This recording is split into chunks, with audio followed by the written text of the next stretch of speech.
नमस्कार। हमने अपने पिछले स्लाइड में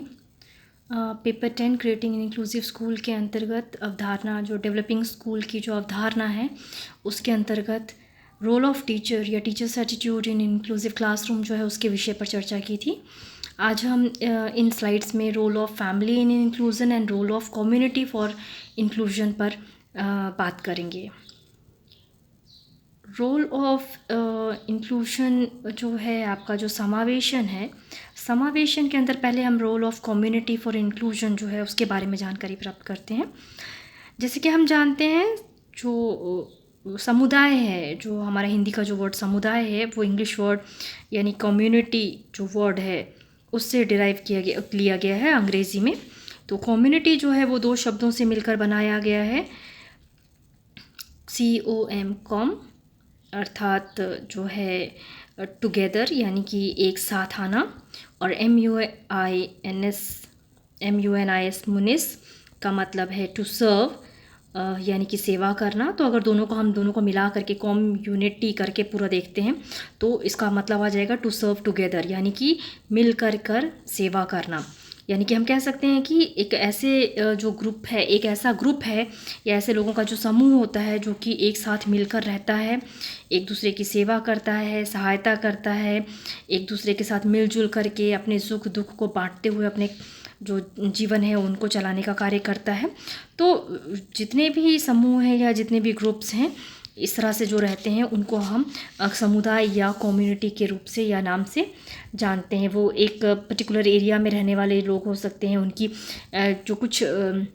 ऑथेंटिक जो कैरेक्टरिस्टिक्स हैं वो ये हो सकती हैं कि उनके जो ट्रेडिशनल वेज़ हैं वो एक जैसे हो सकते हैं, उनके बोलने के तरीके हो सकते हैं एक जैसे हो सकते हैं, उनके ट्रेडिशन या जो कल्चरल आस्पेक्ट हैं वो एक जैसे हो सकते हैं। तो समुदाय एक बहुत बड़े परिप्रेक्ष्य में बात करने वाली चीज़ है। तो खैर हम उतने ज़्यादा उसमें डिटेल में नहीं जाएंगे क्योंकि हम आज सिर्फ रोल ऑफ इंक्लूजन में कम्युनिटी का जो रोल है हम उसको पढ़ने की बात कर रहे हैं। तो कम्युनिटी के जब बात करते हैं तो मैकाइवर का एक कथन है कि जब कभी भी एक छोटे या बड़े समूह के सदस्य एक साथ रहते हैं, इस प्रकार रहते हैं कि अथवा उस विशिष्ट उद्देश्य में भाग नहीं लेते वरन जीवन की समस्त भौतिक दशाओं में भाग लेते हैं, तब हम ऐसे समूह को समुदाय कहते हैं यानी कि कम्युनिटी कहते हैं। तो अगर इस परिप्रेक्ष्य में बात करते हैं तो वो डिफरेंट रीजन, कल्चरल और लिंग्विस्टिक आस्पेक्ट, किसी भी आस्पेक्ट में एक कम्युनिटी फॉर्म हो सकता है। तो जब हम समावेशन की बात कर रहे हैं, पहले हमने रोल ऑफ टीचर बात किया था कि टीचर का क्या रोल हो सकता है समावेशन में, तो अब यहाँ पे कम्युनिटी का क्या रोल होगा हम पहले उसके बारे में बात करते हैं। कम्युनिटी या समुदाय जो है उनकी जो आवश्यकताएं हैं, विशिष्ट नीड वाले जो बच्चे, आवश्यकता वाले जो बच्चे हैं उनके लिए अलग अलग तरीके से हो सकता है। जैसे कि शारीरिक विकास है, आपका मानसिक विकास है, क्योंकि हम जान रहे हैं कि ये जो समावेशन में जो बच्चे आते हैं या विशिष्ट नीड वाले जो आवश्यकता वाले बच्चे हैं वो आपके सामान्य बच्चों से थोड़ा अलग होते हैं। उनकी फ़िज़िकल जो आस्पेक्ट होते हैं यानी कि जो शारीरिक विकास जो है वो अलग तरीके से हो रहा होता है, या अगर फिज़िकल प्रॉब्लम नहीं है तो मे बी वो मेंटल डेवलपमेंट के आस्पेक्ट में कहीं ना कहीं वो चूक गए होंगे। तो उस कंडीशन में यानी कि जब उनके बौद्धिक, मानसिक, शारीरिक अथवा किसी भी तरह के फॉर्मेशन में अगर कोई भी प्रॉब्लम हो रही है ताकि जिसकी वजह से वो सामान्य बच्चों से अलग हैं या हट कर हैं, तो एक कम्युनिटी के फॉर्म में काम करने के नाते हमें ये ध्यान रखना होगा कि ऐसे बच्चे जो कि कम्युनिटी का ही पार्ट हैं, समावेशन की प्रक्रिया या समावेशी स्कूल की जो अवधारणा है जब हम वो लेके आते हैं, या फिर ऐसे बच्चे जब हमारे यहाँ आते हैं तो हम समाज में उनके प्रति बेरुखा जो रुख होता है वो अपनाए बगैर जो है बच्चों की समुचित समायोजन यानी कि एडजस्टमेंट जो है उसके ऊपर बल दें। क्योंकि ये एक बहुत बड़ी चीज़ होती है, क्योंकि हमने ये हमारे देखने में ये बहुत सारी चीज़ें आती हैं कि जब भी इस तरह के बच्चे जो विशिष्ट नीड वाले जो बच्चे हैं, आवश्यकता वाले बच्चे हैं, जब वो हमारे समाज के में खुल कर के बाहर आने लगते हैं तो उनकी कुछ विशिष्ट आवश्यकताएं होती हैं, उनके साथ कुछ प्रॉब्लम हो सकता है। तो उस समय समाज के जो लोग हैं वो उनको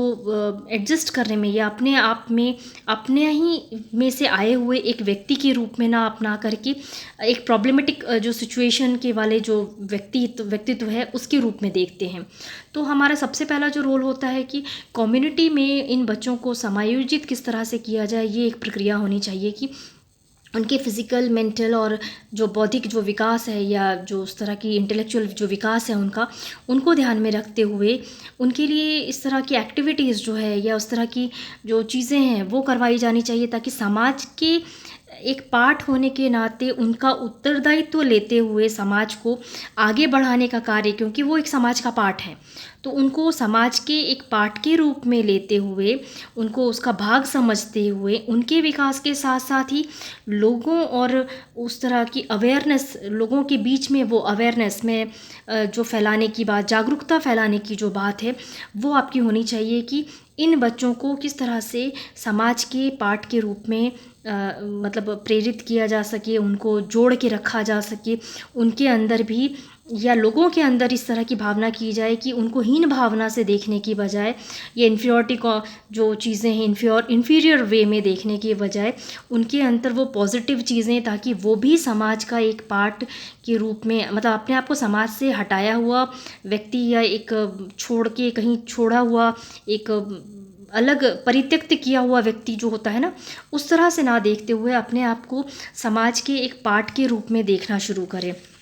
तो इस तरह से जो हम की भावना होती है ना, सोशल डेवलपमेंट वाली जो फीलिंग होती है उसको डेवलप करना है, जहाँ पे आप लोगों को खासकर ऐसे बच्चों को साहित्यिक या सामाजिक सांस्कृतिक, मतलब हर तरह के जो एस्पेक्ट हैं उनमें जो है उनका जुड़ाव जो है वो लाने की कोशिश कर सकें। इसके साथ साथ ही क्योंकि ये बच्चे डिफरेंट एबिलिटीज़ से जुड़े हुए हैं, तो उनकी जो डेवलपमेंट या उनकी जो नीड हैं, जो उनकी आवश्यकताएं हैं, उनको ध्यान में रखते हुए वोकेशनल अथवा स्किल बेस्ड जो कौशल से जुड़ी हुई जो शिक्षाएं होती हैं उनको प्रदान करने का कार्य होना चाहिए। क्योंकि एक समय के बाद जब वो बड़े हो जाते हैं तो उन्हें अपने घर पे या अपने किसी भी व्यक्ति पे निर्भर रहना पड़ता है, तो उनको आत्मनिर्भर बनाने का जो एक प्रयास है कि उनको डिफरेंट स्किल्स या वोकेशंस के साथ जोड़ करके कुछ हस्तशिल्प या किसी भी तरह की एक्टिविटीज़ जिससे वो कम से कम जीविकोपार्जन करके अपना खुद का जो अर्निंग है उससे अपने आप की जीवन को चला सकें, उस तरह की कोई एक्टिविटी जो है उसको उससे जोड़ने का प्रयास करें। और क्योंकि ये नॉर्मल बच्चों के साथ जोड़ने का जो प्रयास है ये एक सामाजिक तौर पे या सामुदायिक तौर पे होना चाहिए, तो इसको सफल बनाने